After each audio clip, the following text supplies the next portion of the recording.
श्रम संपदा, हुनर से लगन से श्रम से उद्यम से।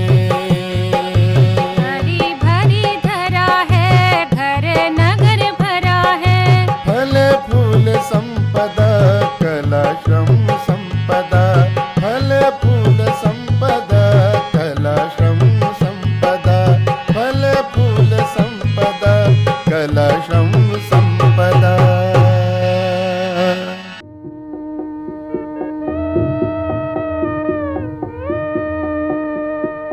शादी के मौके पर सारा माहौल रसीला, चमकीला और सुरीला हो जाता है।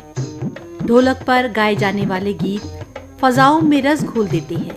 शादियाँ रे आज जमाजम, शादियाँ रे आज जमाजम। ऐ अल्लाह रसूल घर आज है बधावन। शादियाँ रे आज जमाजम, शादियाँ रे आज जमाजम। ऐ लो मुबारक, ऐ लो सलामत, ऐ लो मुबारक, ऐ लो सलामत। शादियाँ रे आज जमाजम।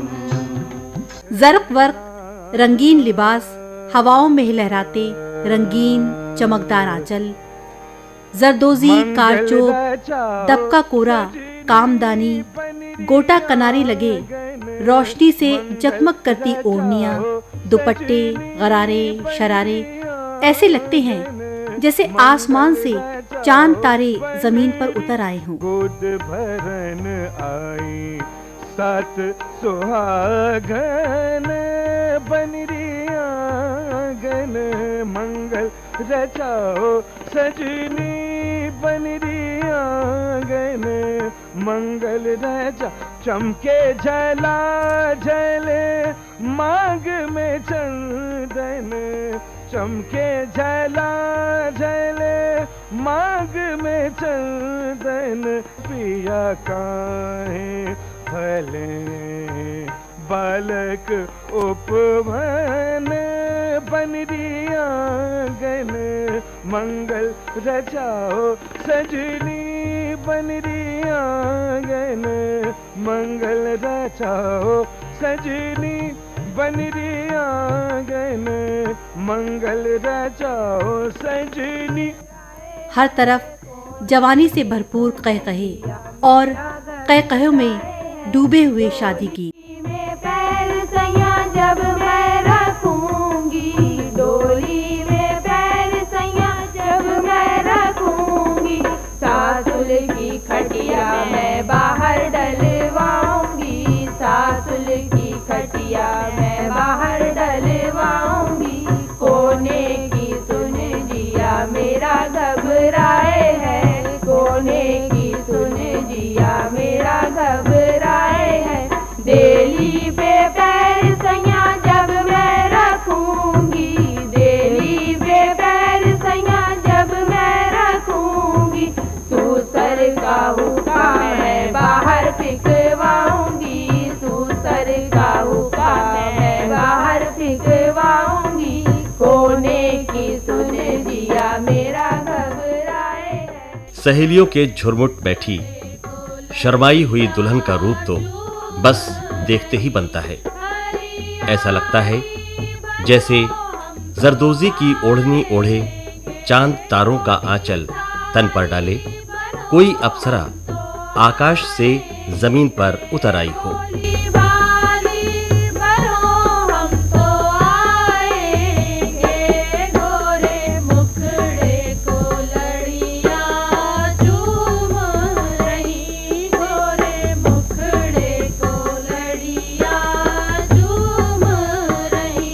जरदोजी की एक एक पत्ती और फूल की एक पंखड़ी से रोशनी फूटती दिखाई देती है और उस पर जेवरात में जड़े नगीने सोने पर सुहागे का काम करते हैं।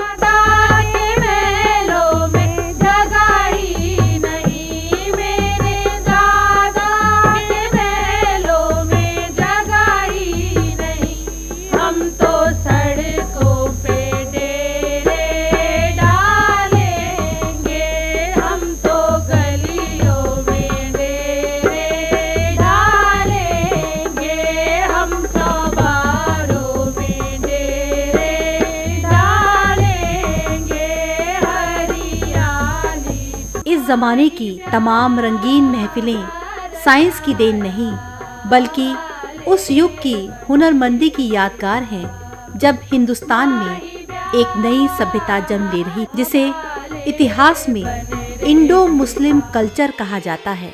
उस युग की यादगार हैं जब शाही हरम सराओं, महलों, हवेलियों और दरबारों में तेल की शमएं रोशन हुआ करती थीं। शाहों की बेगमात और शहजादियां सिर्फ आईने के रूबरू आराइशे जमाल में ही दिलचस्पी नहीं लेती थीं, बल्कि लिबास की तज़य्युनकारी के लिए नए नए तरीक़े ईजाद करती थीं। उनकी मशीन सिर्फ 5 उंगलियां, सुई और धागा थी और हर चीज़ को हसीन बनाने का जज्बा था, जिसने उस गंगा जमनी तहजीब को जन्म दिया था जिसे आज हम विरासत कहते हैं।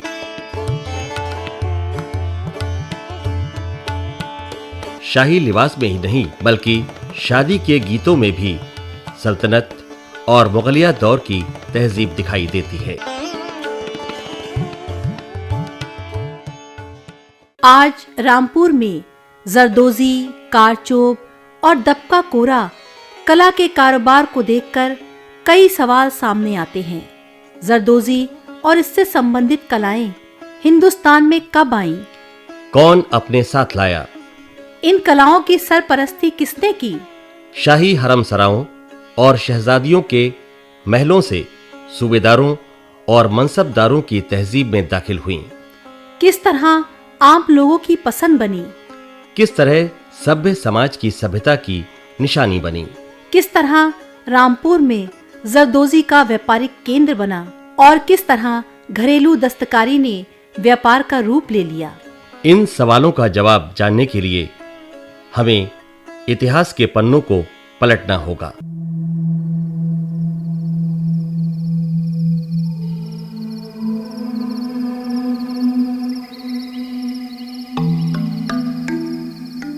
उज़्बेकिस्तान, ताशकंद, बुखारा, इराक, तुर्की और ईरान से आने वाले मुसलमान अपने साथ नई नई कलाएं और नई तहजीब लेकर आए।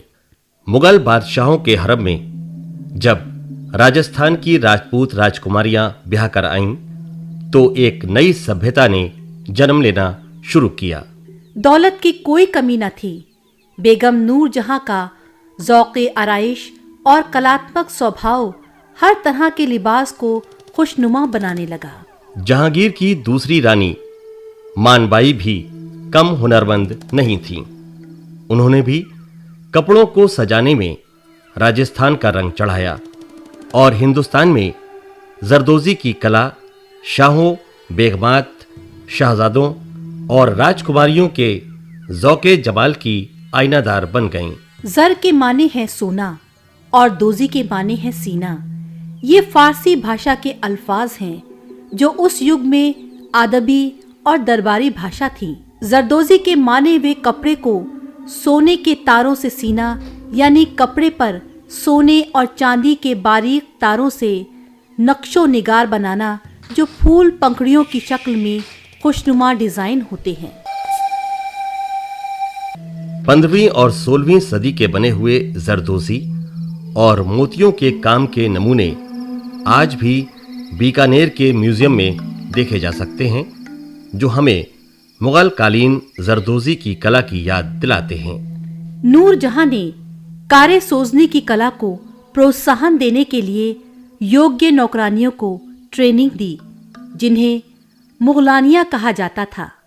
मुगलानिया शहजादियों को सुई धागे का काम सिखाती थी, जिसे कशीदाकारी यानी एम्ब्रॉयडरी कहा जाता है। पहले रंगीन रेशम के धागों से फूल पंखुड़ियां काढ़ी जाती थीं, बाद में सोने चांदी के तारों का प्रयोग होने लगा।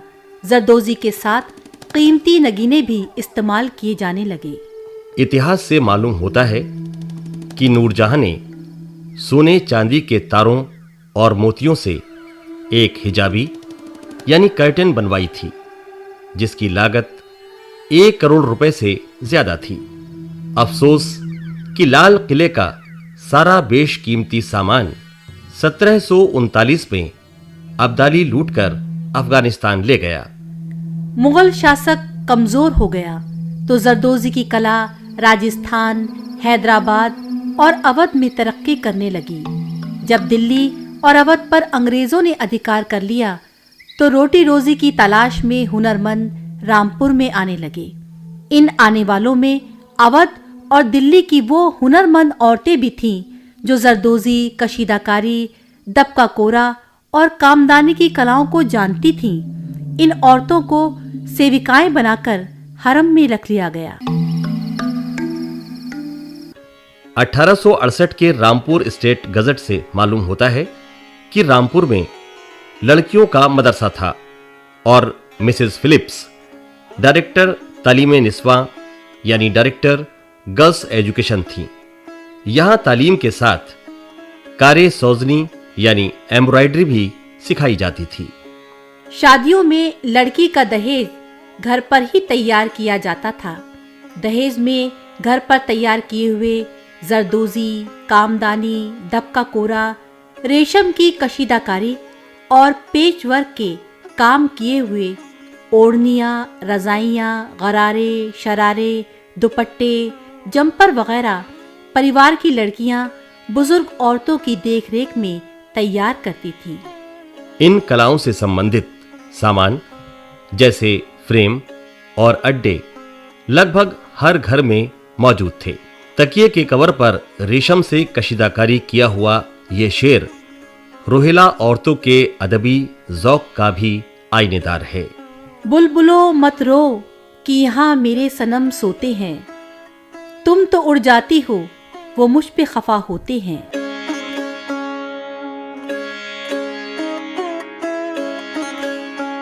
आइए इस बारे में जानते हैं मोहतरमा बिल्किस जहां से। हाँ, मेरा नाम बिल्किस जहां है। मुगलानी आती लखनऊ से ताल्लुक़ था। मेरे दादा और फूफी और हमारे ननियाल ददियाल का लखनऊ से ताल्लुक़ था, तो वहाँ से मुगलानियाँ बुलाई जाती थी। साल साल भर बैठी हुई उनका काम यही था, तनख्वाह मिल रही है, खाना खा रही हैं और ये बना रही हैं। वो हमने पुराना सब देखा, देख के फिर तो शौक जो उठा तो फिर तो इतना उठा गए। अब तो और तरक्की हो गई है। ये कम हैरत की बात नहीं कि ये कला सिर्फ मुसलमान घरों तक ही सीमित रही।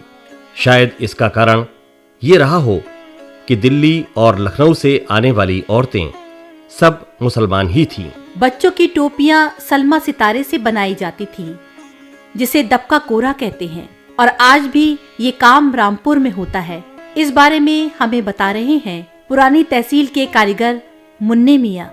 जरदोजी वर्क जो होता है, इसमें कोरे और दबके के एक स्प्रिंग आता है, तांबे का बना, उसे कोरा और दबका बोला जाता है, उसका इस्तेमाल होता है इसके अंदर। इसमें बन्नतें वगैरह बारीक काम जो जरदोजी पुराने वक्तों का होता है, नवाबी टाइम का काम जो जरदोजी का जिसे वर्क बोला जाता है, उसमें इस्तेमाल होता है इसका कोरे दबके का, उसे बोलते हैं जरदोजी वर्क। ये काम बाहर काफ़ी जगह पर जाता है, यहाँ का लोकल काम होता है, बाहर ज़्यादा सप्लाई होता है। ये काम जगह जगह दूर दूर दराज जगहों पे जाता है, काफ़ी मुल्क से बाहर भी जाता है। की खासियत ये है कि साहब ये मशीन वर्क से अलग दिखता है। हैंड वर्क की अपनी क्वालिटी अलग है, ये वर्क अलग है बिल्कुल, और मशीन वर्क जो आता है कंप्यूटराइज मशीनें जो आजकल कर रही हैं वो वर्क अलग है बिल्कुल। इस वर्क की खासियत ये अपनी खूबसूरती अलग दिखाता है बिल्कुल। एक अड्डे में 2 से 3 लोग कम से कम बैठते हैं और साड़ी के ऊपर कम से कम 5 से 6 कारीगर बैठते हैं। साड़ी वर्क या लहंगा चुन्नी बनता है भारी तो 5-6 कारीगर बैठते हैं, और सूट के ऊपर 2 से 3 कारीगर बैठते हैं। मशीन से जो बनता है उसमें और हाथ में काफ़ी फ़र्क है। मशीन का वर्क सही नहीं हो पाता है और हाथ के वर्क में सफाई बहुत आती है। हाथ के वर्क में जो फिनिशिंग और खूबसूरती आएगी वो मशीन वर्क में नहीं आएगी। कीमत में काफ़ी अंतराल होता है इसके। अगर मशीन वर्क का सूट 800 का तो इसका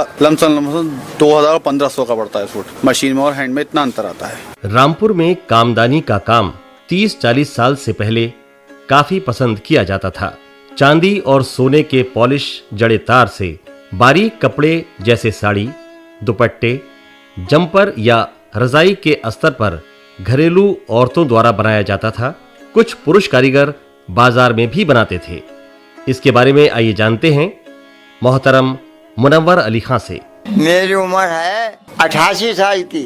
ये काम जो शुरू हुआ है ये मेरे चाचा को, मेरे फुप्पा को बम्बई से लेके आए थे इस काम के लिए। उन्होंने अपने यहाँ किले और कोठी में काम शुरू करवाया था। पहले तो अब तो जरदोजी का होता था, सलमा सितारे का काम होता था, और हम लोग पहले किले कोठी के अलावा काम नहीं होता था रामपुर में। हम लोग लाहौर में रहते थे।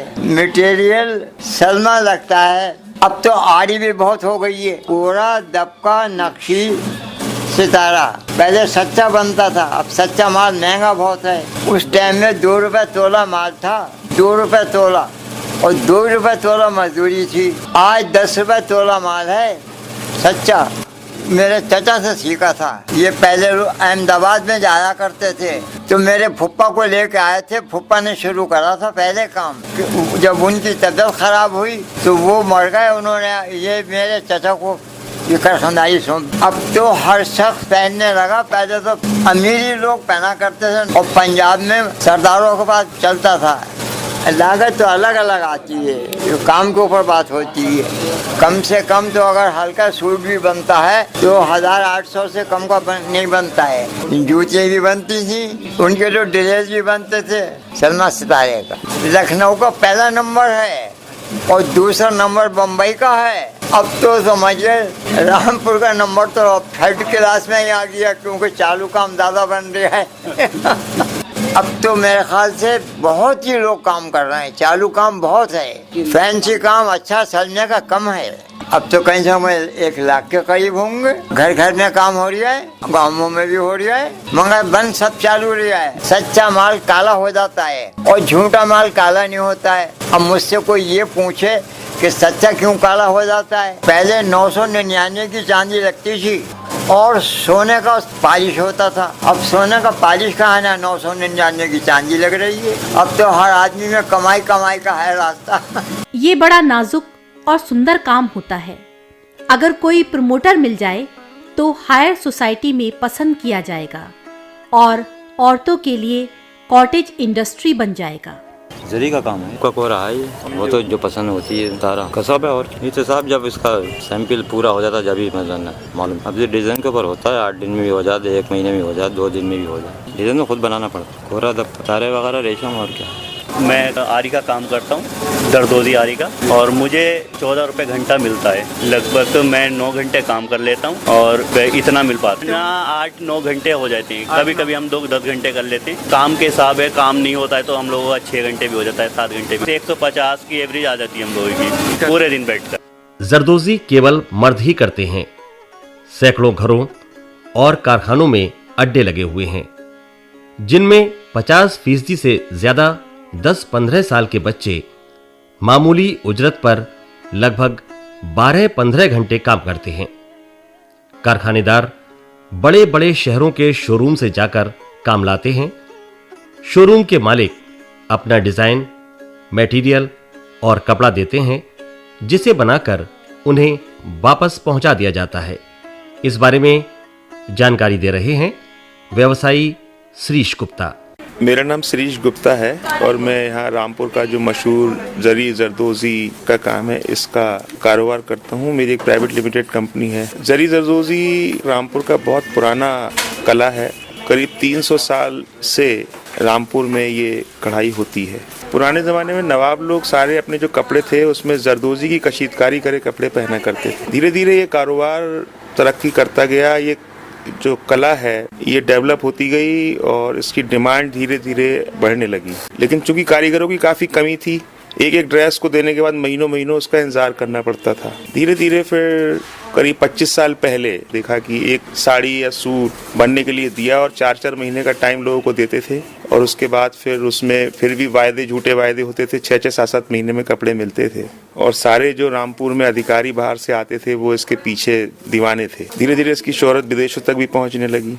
तो हमने गांव-गांव विभिन्न एरियो में काम को सिखवाया गया, उसके क्लासेस लगवाए गए, उसके सेंटर्स बनवाए गए। अब वो कपड़ा शुरू में खराब भी हुआ हमारा, हमने दिया, अनट्रेंड ने काढ़ा, वो खराब भी हो गया, लेकिन हमने इस प्रमोशन के लिए उसकी परवाह नहीं की। तो बिजनेस के और इस रामपुर की कारीगरी को प्रमोट करने के लिए शुरू में काफी लॉसेस भी हुए, लेकिन देर सवेर एक बड़े लेवल पे ये काम होने लगा। और न केवल शहर में बल्कि जो रामपुर के 50 किलोमीटर अराउंड चारों तरफ के गांव हैं उसमें ये स्वयंसेवी एनजीओज ने उसमें थोड़ी हमारी हेल्प की, कलेक्शन करके हमें पहुंचाने लगे। उसमें थोड़ा कमीशन उन एनजीओ को मिला लगा, जिससे कि वो इसके वेलफेयर में लगाते थे। तो इस तरह से आज बड़े लेवल पे ये काम पहुंच चुका है और आज न केवल हिंदुस्तान में बल्कि विदेशों में भी की काफी डिमांड है। इस कला को देख के लोग हैरान होते हैं। हमने खुद भी अब से 5-6 साल पहले से एक्सपोर्ट्स में दिल्ली के जो हमारे बाइंग हाउसेज हैं उनको ये काफ़ी बड़ी मात्रा में हमने ये सामान उनको सप्लाई किया है।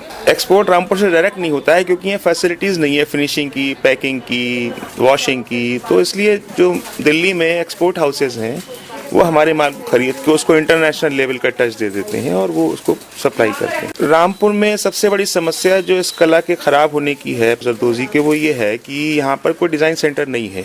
गवर्नमेंट की तरफ से एक बनाया भी गया है यहाँ कॉमन फैसिलिटी सेंटर CFS, लेकिन वो शुरू नहीं हो सका। उसमें 20 लाख रुपया 85 लाख रुपया सरकार का लग गया, लेकिन वो शुरू नहीं हो सका, वो बंद पड़ा है क्योंकि कोई डिज़ाइन हम नया उसमें डेवलपमेंट नहीं कर सकते, कोई इनोवेशन नहीं कर पाते हैं। इसलिए वो चीज़ जो पुरानी है वो पुराने मार्केट में वो देखी जा चुकी, पहनी जा चुकी, उसकी डिमांड खत्म हो गई। इसीलिए आज काफ़ी लॉस ये है कि नया हम डिज़ाइन डेवलप नहीं करा पाते हैं। दिल्ली के डिज़ाइनर्स को हम लोगों ने कई बार अप्रोच किया कि रामपुर आकर रहें, हम उनको अच्छी पे, दिल्ली से भी ज़्यादा पे देने को तैयार थे, लेकिन बड़े शहर की जो फैशन डिज़ाइनर्स हैं वो छोटे शहरों में आके अपना कैरियर समझती हैं हमारा ख़राब हो जाएगा, बजाय ऊपर जाने के हम पीछे जा रहे हैं, इसलिए वो छोटे शहरों में नहीं आती हैं। अब हम लोग एक वीक में एक दिन हम उनके साथ हमारी मीटिंग होती है, उसमें हम डिस्कस कर पाते हैं और फिर लाते हैं, उसको कोशिश करते हैं, किया भी है, चल भी रहा है, लेकिन जो बहुत बड़े लेवल पे हो सकता था वो थोड़ा श्रिंक हो रहा है। अभी हमारी प्रशासन से और इंडस्ट्री डिपार्टमेंट से यह बात भी चली है, उन्होंने हमसे कहा है कि इस सेंटर को हम लोग थोड़ा प्रमोट करें, कोशिश करें, हमें उसको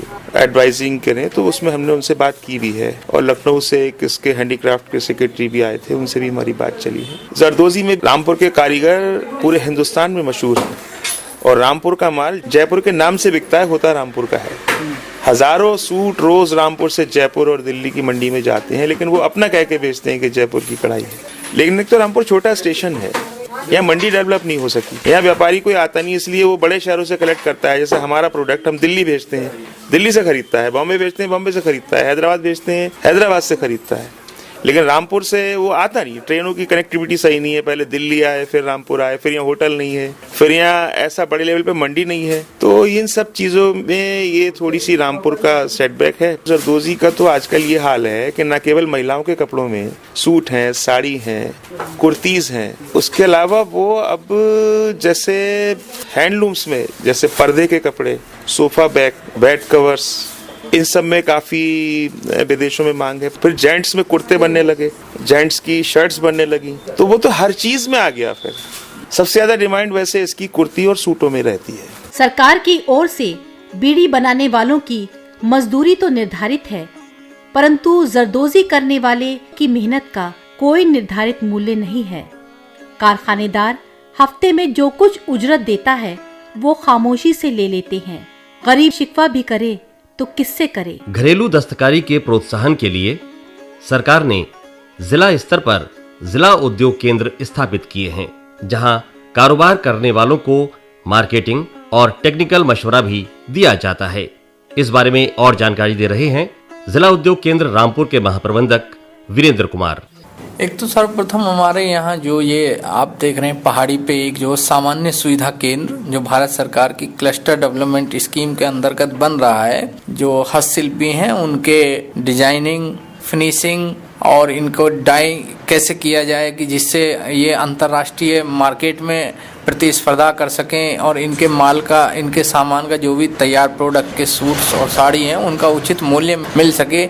इसमें इनको ट्रेनिंग 6-6 महीने की, 2-2 महीने की विभिन्न टॉपिकों पे ट्रेनिंग दी जाएगी। बाहर से एमपैनल, जो भारत सरकार के एमपैनल डिजाइनर हैं वो आके इनको डिजाइनिंग की ट्रेनिंग देंगे और एक कंप्यूटर डिजाइनर परमानेंट रहेगा जो यहाँ पे नए नए डिजाइन डेवलपमेंट करेगा। जो हस्तशिल्प सामान है उसकी गुणवत्ता में कोई कमी नहीं होती।